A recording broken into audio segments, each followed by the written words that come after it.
Pour que les Français nous fassent confiance, il faut deux choses. Il faut que nous soyons unis et il faut que nous soyons crédibles. Il faut que nous soyons unis, nous le sommes, cette salle le prouve, nous sommes des combattants, nous avons décidé d'arriver au pouvoir, nous avons décidé de porter nos idées au pouvoir pour les appliquer et pas pour faire la même politique que les prédécesseurs.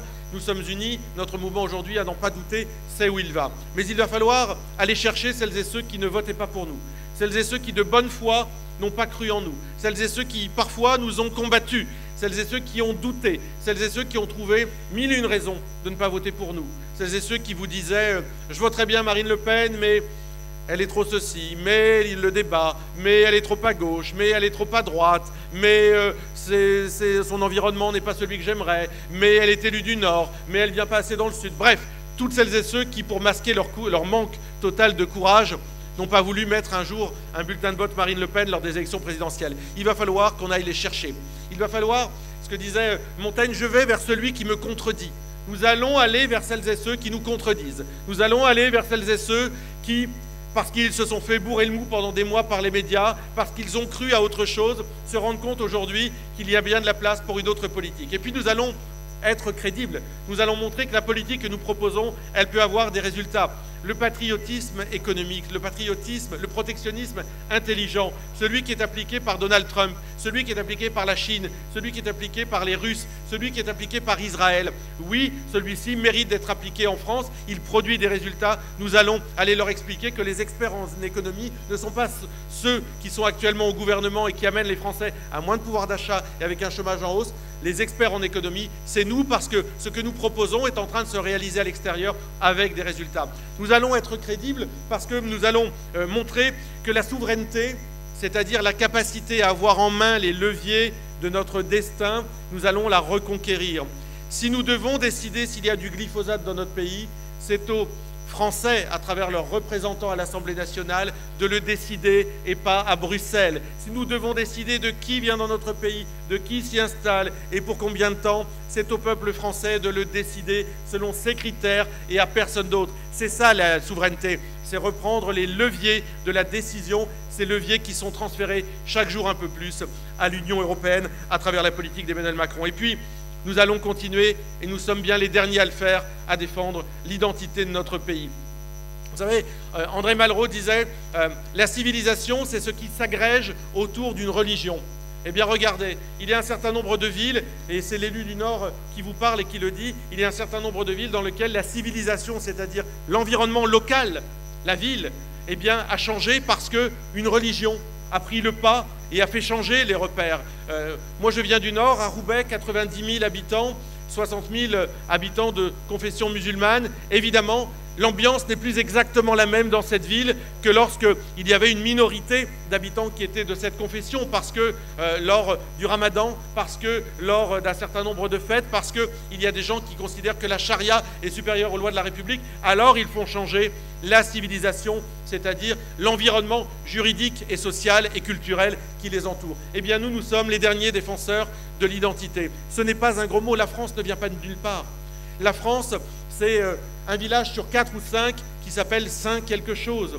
Ce sont des églises dans toutes nos communes. Ça ne nous transforme pas en grenouilles de bénitier. Chacun croit en ce qu'il veut ou ne croit pas. Mais c'est notre histoire. Ici, il n'y a pas de burqa. Ici, il n'y a pas de burkini. Ici, on ne mange pas halal. Il faudra bien compter sur nous pour faire respecter ça. Les Gilets jaunes ont dit tout ça, en réalité. Même sur l'identité, en s'opposant ou en parlant du pacte de Marrakech, car ils en ont parlé, ils ont porté ce message. Les Gilets jaunes doivent nous interpeller, nous qui sommes des militants politiques et qui pouvons par ailleurs être aussi des Gilets jaunes. Les Gilets jaunes ne veulent pas ressembler à des hommes et à des femmes politiques. Les journalistes qui les poussent à faire des listes simplement le font par des calculs minables électoraux, pensant que tout cela pourrait nous faire régresser. Il n'en sera rien. Les Gilets jaunes mettent le doigt sur les échecs de 30 ans de politique menée alternativement par la droite et la gauche. Les Gilets jaunes nous mettent devant nos responsabilités de militants, devant nos responsabilités d'élus, qui sont celles de trouver des solutions pour notre peuple. Alors oui, il y a eu dans cet 1 an et demi, je crois, une méprise fabuleuse sur ce qu'était Emmanuel Macron, sur ce qu'était sa politique. Nous n'en attendions rien, mais beaucoup de Français, une majorité, ont peut-être pensé que la vie serait plus douce avec Emmanuel Macron. Ils sont en train de s'apercevoir qu'elle est plus cruelle. Ils l'ont Ce malentendu, il est même jusque dans les mots. Vous savez, c'est cette novlangue, cette nouvelle langue dont on nous abreuve, qui vise à transformer les mots pour faire passer des idées. Vous avez remarqué que depuis un certain temps, et j'ai essayé de ne pas le faire, on parle non plus des départements, des régions, des communes, mais on parle des territoires. Mais les territoires, c'est quoi dans la bouche d'Emmanuel Macron? C'est là où vivent les ploucs? C'est ça les territoires? Cette novlangue insupportable, l'itinérance mémorielle, ces formules qui ne veulent rien dire, qui visent simplement à faire passer les Français pour des cons, simplement qui visent à vous faire comprendre qu'il y a une différence entre ceux qui pensent, ceux qui savent, ceux qui dirigent, et puis le reste de la population qui n'a qu'à ingurgiter. Eh bien, cette méprise fondamentale, nous allons la réparer au moment des élections européennes d'abord. Ces élections européennes, c'est l'enjeu.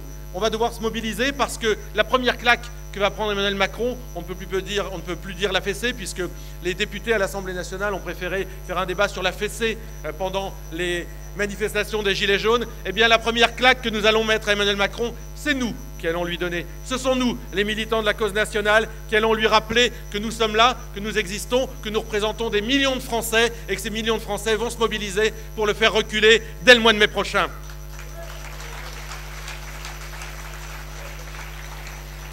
C'est nous qui allons lui rappeler que contrairement aux Républicains, que contrairement à tous ces élus, nous ne défendons pas des prébendes. Nous n'avons rien à perdre. Nous n'avons rien à perdre. Nous n'avons que la force de conviction, nous n'avons que la faiblesse de nos moyens, nous n'avons que la force que le peuple voudra bien nous donner. Nous ne défendons rien pour nous. Nous ne défendons aucune prébande, aucun carré, nous ne défendons que simplement l'idée que ce pays ne peut pas continuer à aller ainsi. Nous défendons la grandeur de ce qu'est la France et de ce qu'elle représente à travers le monde. Alors oui, chers amis, et j'en conclurai par là, soyons fiers de ce que nous défendons.